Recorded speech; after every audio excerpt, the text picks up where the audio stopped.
সাবেক জনপ্রশাসন মন্ত্রী ফরহাদ হোসেনের স্ত্রী ও যুব মহিলা লীগের কেন্দ্রীয় সহসভানেত্রী সৈয়দা মোনালিসা ইসলামকে 3 দিনের রিমান্ড মঞ্জুর করেছেন আদালত। আজ সোমবার দুপুরের দিকে মেহেরপুর আমলি আদালতের বিচারক বেগম শারমিন নাহার 3 দিনের রিমান্ড মঞ্জুর করেন।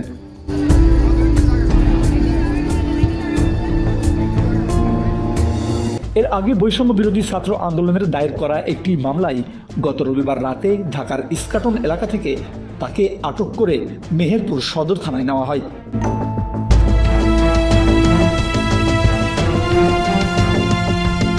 পরদিন আজ বেলা 12টার দিকে কড়া নিরাপত্তার মধ্য দিয়ে সৈয়দা মোনালিসা ইসলামকে মেহেরপুর জেলা আদালতে তোলা হয়।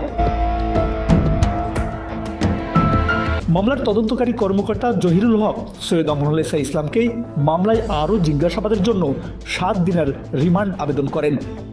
এই আবেদনে বিচারক 3 দিনের রিমান্ড মঞ্জুর করেন। পরে রিমান্ডের আদেশ শেষে কড়া পুলিশি পাহারায় মোনালিসা ইসলামকে প্রিজন ভ্যানে থানার উদ্দেশ্যে নেওয়া হয়।